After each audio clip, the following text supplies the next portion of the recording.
গাজর এবং ছানার কম্বিনেশনে এত মজার যে একটি হালুয়া তৈরি করা যায় সেটা না খেলে বুঝতেই পারবেন না। আসসালামু আলাইকুম viewers, welcome back to my channel. আজকের পর্বে থাকছে গাজর এবং ছানার যুগলবন্দির একটি হালুয়ার রেসিপি, যেটাকে কিনা গাজরের ডিলাইট নামে পরিচিত। তো আজকে সেই মজাদার রেসিপিটি আপনাদের সাথে শেয়ার করব। আশা করছি আমার আজকের রেসিপিটা আপনাদের ভালো লাগবে, আর ভালো লাগলে কিন্তু অবশ্যই লাইক শেয়ার করে আমাকে সাপোর্ট করবেন। এই হালুয়ার হচ্ছে গিয়ে দুইটা পার্ট। তো প্রথম পার্টটার জন্য আমি এখানে একটি পাত্রের মধ্যে 2 টেবিল চামচ ঘি নিয়ে নিলাম, আর ফ্লেভারের জন্য দিচ্ছি এখানে হাফ চা চামচ এলাচের গুঁড়ো। আপনারা এলাচের গুঁড়োর পরিবর্তে দারচিনি গুঁড়ো দিতে পারেন। এখন এর মধ্যে গ্রেট করা গাজর দিয়ে দিচ্ছি 2 কাপ পরিমাণ। আমি এখানে গ্রেটারে যে একদম ছোট পাশটা আছে সেটা দিয়েই এই গাজরটাকে ঝাঁঝরিয়ে নিয়েছি। আর গাজরটাকে চুলার আঁচ কম রেখে প্রায় 10-12 মিনিটের মতো একটু ভেজে নিতে হবে। ভাজতে ভাজতে যখন গাজর থেকে এর কাঁচা ভাবটা চলে যাবে এবং গাজরের কালারটাও চেঞ্জ হয়ে যাবে, তো সে পর্যায়ে গাজর সিদ্ধ হওয়ার জন্য আমি এর মধ্যে 1 কাপ পরিমাণে লিকুইড দুধ দিয়ে দিচ্ছি। এখন মিক্স করে এখন এটাকে ঢেকে দিলাম গাজরটা পুরোপুরি সিদ্ধ হওয়ার জন্য। আর সিদ্ধ হওয়ার মাঝে কয়েকবার কিন্তু আমি ঢাকনা উঠে একটু নেড়ে দিয়েছি, যাতে করে নিচে পোড়া না লেগে যায়। তো যখন এই যে গাজরটা সিদ্ধ হয়ে যাবে এবং সেই সাথে একটু মাখা মাখা টাইপের হয়ে আসবে, তো সেই পর্যায়ে আমি এর মধ্যে দিচ্ছি হাফ কাপ পরিমাণে কনডেন্স মিল্ক। কনডেন্স মিল্কের পরিবর্তে আপনারা চিনি এখানে অ্যাড করতে যাবেন না, কনডেন্স মিল্কটাই দিবেন। কেননা কনডেন্স মিল্কটা দিলে এই হালুয়াটা একটু আঠালো ভাব হবে, আর যেটা কিনা এই রেসিপির জন্য এই আঠালো ভাবটাই দরকার। আর এখানে দিচ্ছি 2 টেবিল চামচ গুঁড়ো দুধ। আপনারা গুঁড়ো দুধের পরিবর্তে মাওয়া দিতে পারেন, এতে করেও টেস্ট খুব বাড়ে। আর আমি এখানে কালারের জন্য দিচ্ছি সামান্য একটু অরেঞ্জ ফুড কালার। এটা একেবারে অপশনাল, না চাইলে স্কিপ করতে পারেন। তো এরপরে মিক্স করে রান্না করতে করতে এক পর্যায়ে দেখবেন যে এই গাজরের থেকে পানি ভাবটা চলে গিয়েছে এবং এটা এরকম প্যান থেকে এটা ছেড়ে ছেড়ে আসছে। তো সে পর্যায়ে মনে করবেন এটা হয়ে গিয়েছে। আর এই গাজর রান্নার পুরো প্রসেসটাই কিন্তু কম আঁচে করতে হবে। তো যাই হোক, এখন একটি বোর্ডের মধ্যে আমি প্লাস্টিক র্যাপ বিছিয়ে নিয়েছি এবং তার মধ্যেই হচ্ছে গিয়ে গাজরটা দিয়ে দিলাম। এখন আস্তে আস্তে করে গাজরটাকে হচ্ছে গিয়ে একটু ফ্ল্যাট করে আমি একটা স্কোয়ার শেপে করে নিচ্ছি। আর আপনার প্লাস্টিক র্যাপের পরিবর্তে পলিথিন ব্যাগ, বেকিং শিট বা ফয়েল পেপারও দিতে পারেন। তো যাই হোক, এটা যখন একটু স্কোয়ার শেপে হয়ে আসবে, তো সে পর্যায়ে আমি এটাকে রেখে এখন এই হালুয়ার সেকেন্ড লেয়ারটা তৈরি করতে যাচ্ছি।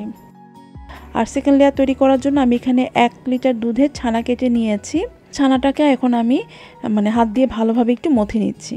খুব একদম নিফিসভাবে মথতে হবে না, জাস্ট কোনো রকম একটু মথে নিলেই চলবে। তো এখন আমি একটি পাত্রের মধ্যে 2 টেবিল চামচ ঘি দিয়ে দিলাম, আর এখানে দিচ্ছি 2 টেবিল চামচ সুজি। আর এরপরে সেই মথে রাখা ছানাটাও দিয়ে দিলাম। এখন সুজি আর ছানা দুটাকে একটু ভালোভাবে ভেজে নিচ্ছি। আর ফ্লেভারের জন্য এখানে দিচ্ছি 1/4 চামচ এলাচের পাউডার। তো ভালোভাবে মিক্স করে নিয়ে এখন এর মধ্যে 1/4 কাপ লিকুইড দুধ দিচ্ছি, এতে করে সুজিটা আর কি সিদ্ধ হয়ে যাবে।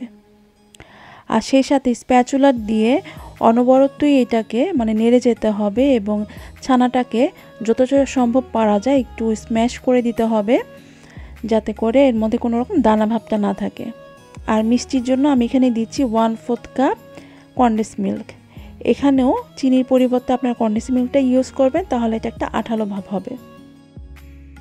তো মিক্স করতে করতে যখন এর মধ্যে থেকে লিকুইড ভাবটা চলে যাবে, সে পর্যায়ে দিচ্ছি 2 চা চামচ গুঁড়ো দুধ। এতে করে এটা মাওয়ার কাজ করবে এবং খেতেও খুব ভালো লাগবে। তো যখন দেখবেন যে প্যান থেকে এটা এরকম ছেড়ে ছেড়ে আসছে, তো সে পর্যায়ে আমি এটাকে একটি বোর্ডের মধ্যে নিয়ে নিলাম। আর এটা গরম থাকা অবস্থাতে হাত দিয়ে এভাবে করে একটু রাউন্ড করে নিচ্ছি। আর এরপরে আমি এটাকে সেই গাজরের হালুয়ার উপরে দিয়ে দিলাম। এখন এর মধ্যে যে এক্সট্রা অংশটা আছে সেটাকে আমি কেটে নিলাম। এখন এই গাজরের অংশটা নিচ থেকে পলিব্যাগটা ধরেই এটাকে আমি আস্তে আস্তে এভাবে করে ফোল্ড করে নিচ্ছি এবং এর মধ্যে থেকে যে ফাটা অংশগুলো সেগুলোকে আর কি আমি স্মুথ করার চেষ্টা করছি। এটা ঠান্ডা হওয়ার জন্য আমি ওয়েট করিনি, সরাসরি আমি এটাকে ভালোভাবে ফোল্ড করে নিয়ে এটাকে আমি নর্মাল ফ্রিজে রেখে দিয়েছি প্রায় 3 ঘন্টার জন্য। তো এই যে 3 ঘন্টা পর এখন কিন্তু এটা সেট হয়ে গিয়েছে। তো আমি পলিব্যাগটা উঠিয়ে ফেললাম। আর প্রথম দুইটা অংশ মানে কাটাটা অত সুন্দর না হলো, ভিতরের কাটা অংশগুলো কিন্তু দেখতে খুবই সুন্দর হয়। এই যে ভিতরে হচ্ছে গিয়ে ছানার সাদা লেয়ার আর তার চারপাশে বর্ডারটা হচ্ছে গিয়ে গাজরের কমলা লেয়ার। দেখতে যেমন সুন্দর, খেতেও কিন্তু এটা খুবই মজার।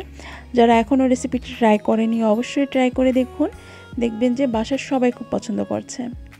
আমার আজকের রেসিপিটা আপনাদের কেমন লাগলো সেটা কিন্তু কমেন্ট সেকশনে অবশ্যই জানাবেন। ভালো লাগলে লাইক, শেয়ার এবং সাবস্ক্রাইব করে আমাকে সাপোর্ট করবেন। সো আজকের মতো তাহলে বিদায় নিচ্ছি, সবাই খুব ভালো থাকবেন। আল্লাহ হাফেজ।